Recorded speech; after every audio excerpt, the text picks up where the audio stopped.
বর্বর চাওয়ালা উদ্ভট মোদী তার ন্যক্কারজনক শাসন দিয়ে বাংলাদেশকে একটি করদ রাষ্ট্র বানিয়ে রাখতে চায়। যে করদ রাষ্ট্রের দাসী হিসেবে তারা এতদিন শেখ হাসিনাকে ব্যবহার করেছিল, আজকে যখন তাদের সেই পথ বন্ধ হয়ে গেছে তখন তাদের গায়ে জ্বালা পোড়া ধরে গেছে। সমস্ত ভারতীয় আগ্রাসন মুখে দেওয়ার জন্য প্রস্তুত হয়ে আছে।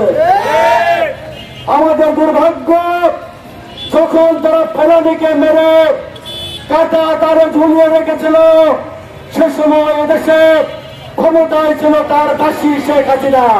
নিষ্ঠুরতার প্রতিবাদে গণ অধিকার পরিষদ বগুড়া জেলা শাখা আজকের এই বিক্ষোভ সমাবেশ এবং মশাল মিছিলের কর্মসূচি দিয়েছে।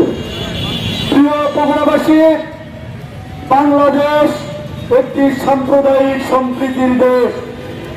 এই দেশে অসাম্প্রদায়িকতার কোন জায়গা নেই।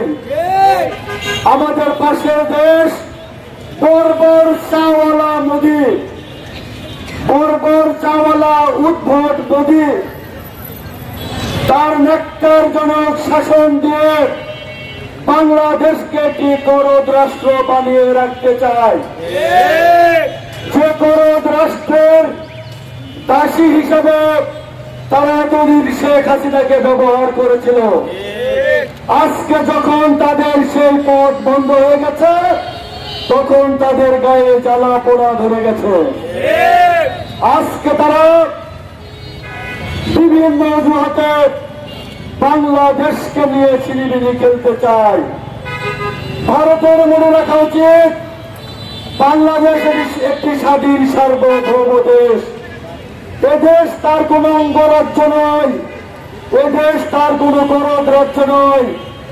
এদেশের 18 কোটি মানুষ বীর ধরতে সমস্ত ভারতীয় আগ্রাসন মুখে দেওয়ার জন্য প্রস্তুত হয়ে আছে।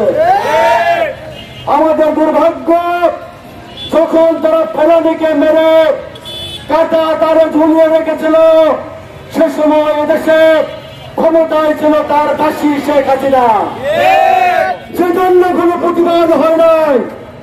আজকে আমরা বলে দিতে চাই, সীমান্তে আরেকটি হত্যাকাণ্ড হলে আমরা ভারতীয় হাই কমিশনার ঘেরাও করব।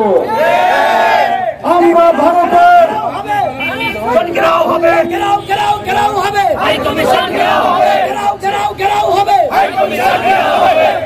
আমরা ভারতের সকল পণ্য বর্জন করে ভারতকে আমরা ভাতে মারব, পানিতে মারব। দিল্লি না ঢাকা, ভারতীয় আগ্রাসন। আপনারা ইতিমধ্যে দেখেছেন তাদের ভিসা নীতির কারণে আমাদের বাংলাদেশ থেকে মানুষজন যখন ভারতে যেতে পারছে না, তখন ওই ভারতের বিভিন্ন হাসপাতাল, বিভিন্ন হোটেল, মার্কেট ইতিমধ্যেই বন্ধ হয়ে গেছে। তারা কদিন পর আমাদের পা ধরবে, তারা বলবে ভাই রোগী পাঠান, টুরিস্ট পাঠান। আমরাও বলতে চাই, তোমরা যদি ওই দাদাগিরি সুলভ আচরণ বন্ধ না করো তাহলে আমরা তোমাদেরকে বয়কট করব। প্রিয় বগুড়াবাসী, আমরা আজকে এই বিক্ষোভ সমাবেশের মধ্য দিয়ে বলতে চাই, ভারতীয় আগ্রাসন কোন ক্রমে মেনে নেওয়া হবে না, আমরা মেনে নেব না। আমাদের গণ অধিকার পরিষদ, আমাদের প্রিয় নেতা নুরুল হক নূর ইতিমধ্যেই বলেছেন, আমরা ভারতের দাবিদারিমূলক শাসন ব্যবস্থা চাই না। আমরা চাই আমরা স্বাধীন সার্বভৌম রাষ্ট্র।